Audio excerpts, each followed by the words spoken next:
Hey guys, how's it going? It's Al. Week 5, whatever. It's Tuesday special. I don't care what week it is. Week 15 on DraftKings, week 16 on DraftKings. We're just here. It's Groundhog Day. We have a 2-game slate on Tuesday night.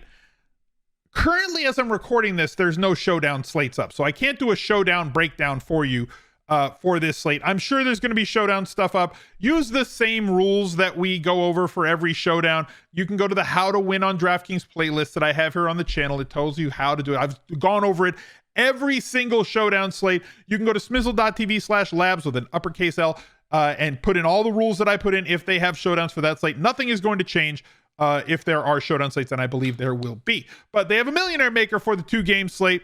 4 teams on that one. It's basically like going to be the same as Thanksgiving, right? Like you're just going to look at it and approach it the way you did Thanksgiving. Can I do this? Yes, you can do whatever you want. There's 2 games. What should I set my max percentage at? I have no idea. It's going to be high. Focus on just playing the good players. Have fun with it. You don't have to max enter if you don't want to. You could play cash games if you do want to. There's some very viable and direct ways for you to go, and very high talented, high octane offenses and players on this slate. So I think it's going to be a fun and exciting one with 2 games to watch. They do start, I believe, at the exact same time. They kick off at 7 p.m. Eastern, 4 p.m. Pacific. So double overlap. You're going to have to set up the picture-in-picture, but we're going to ride with it. It's going to be fun. Like I said, there's $1 million up top. Somebody's got to win it.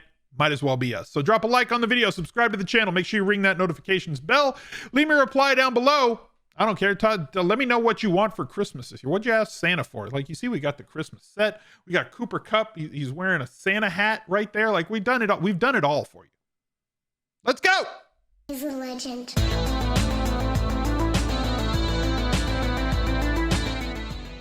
The Week 16 Smiz Gang Listener League. You guys were awesome last week, and it filled, so they kept it at $32.50. It's $10 to enter. It's 5 max instead of 3. We've upped it for the end of the season to try and make sure that we get it filled, so we can keep this at $32. That's $2,500 more in prize money to be paid out than when we were at $30,000. So fill it early, and it might get bigger for Week 17 and 18. Smizzle.tv/league is how you get there. Bookmark that link, smizzle.tv/league. It's going to be in the pinned comment down below. It's always available in the description of every video. Or if you ever forget, you can go to smizzle.tv/links and find links to everything I do. My Twitch channel, all my socials, the Best Buys article, everything is there. But if you just bookmark smizzle.tv/league, our listener league will always exist through that link. So make sure that you get in that. Absolutely rake-free. Best tournament that you got to enter. I said that there's 2 games on this slate. We can go over to the Fantasy Labs Vegas page.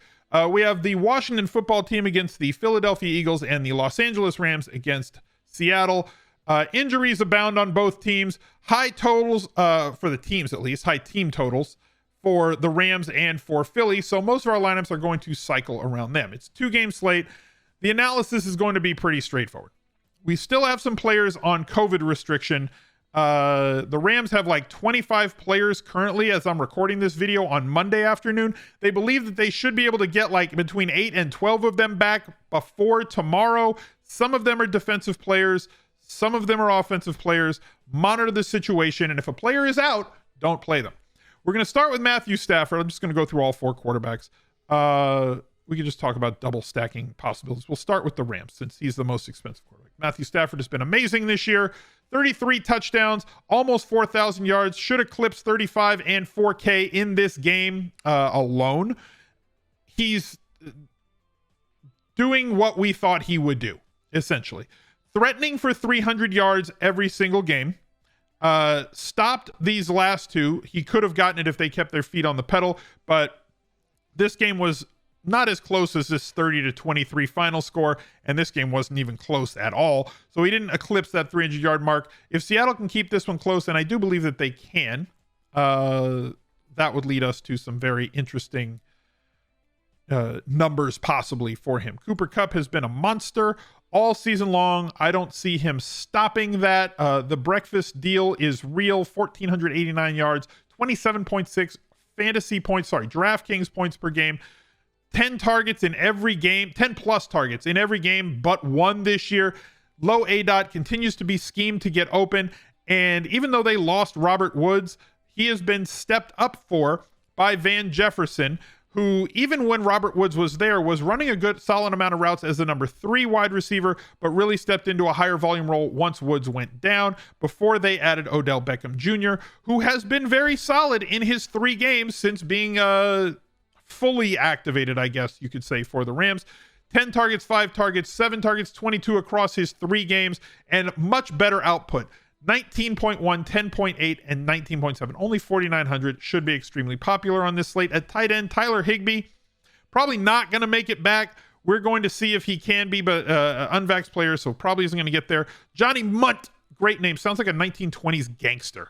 I want to see him like in a double-breasted suit with a derby and a Tommy gun in his hand. That would be like he should be a fill-in for a movie for like a street tough from the 20s.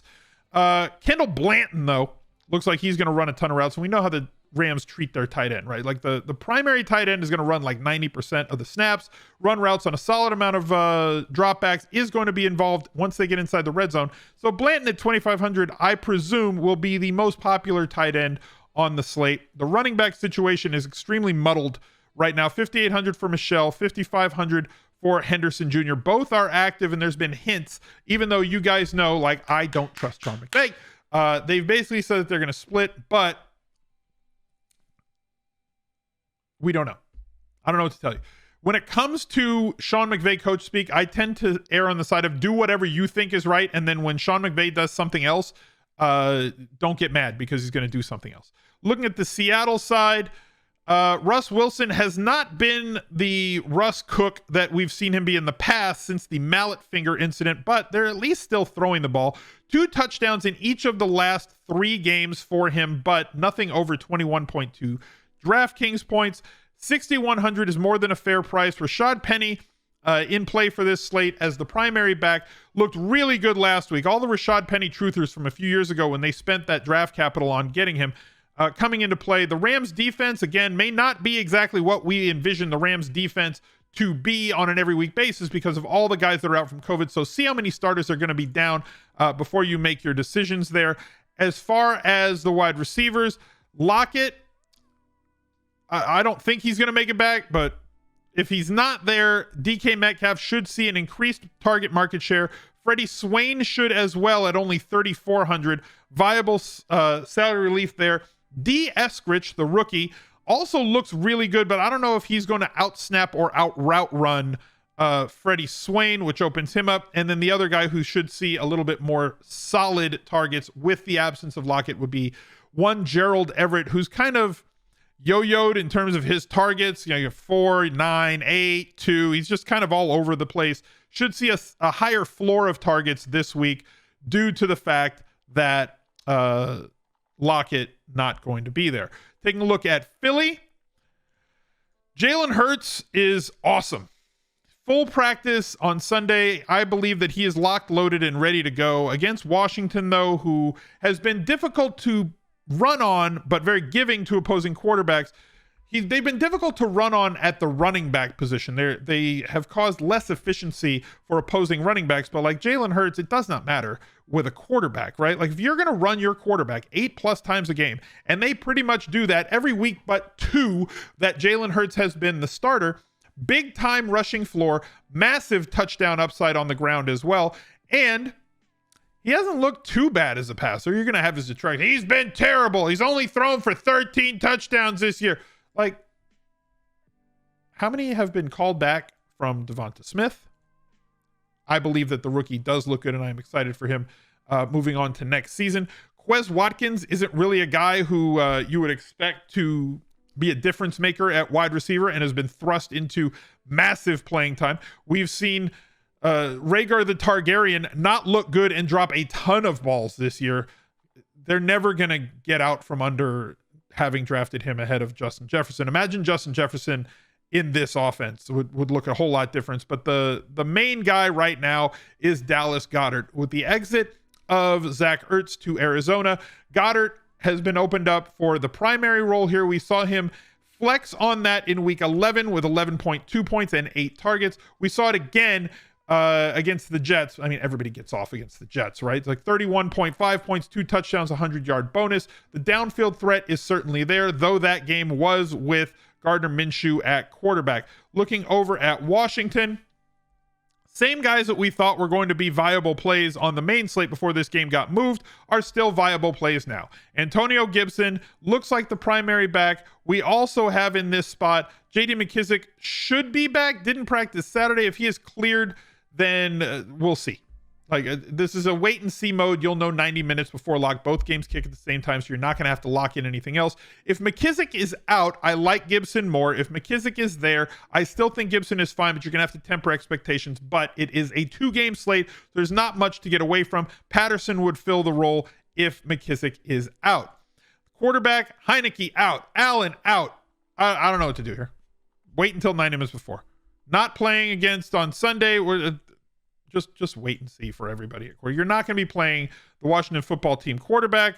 We'll see who it is.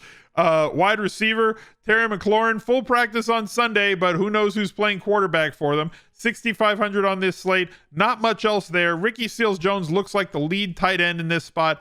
Aside from Gibson, and to basically just to get different, assuming that they're going to score 2 touchdowns and maybe 3, who's out? Just got ruled out, McKissic and Samuel. Thank you, chat. I appreciate that. So McKissic and Samuel both out. Gibson gets that bump like I was talking about before.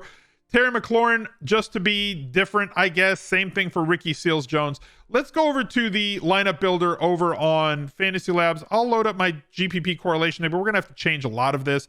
I'm probably not going to require much because it's just going to get there. I'm going to change the exactly 2 rule to at least 2. I'm not going to disallow running backs to be in the lineup with the quarterback. We're going to pair at least a wide receiver with some correlation on the opponent. We'll see how it goes. Toy around with this a ton.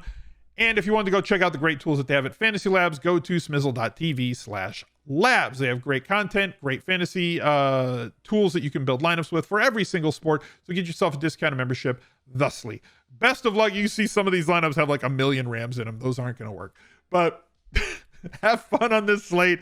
Go play some GPPs or just watch it. Enjoy the great games. Thank you guys for watching. Drop a like on the video. Subscribe to the channel. Look out for another video right there. He's a legend.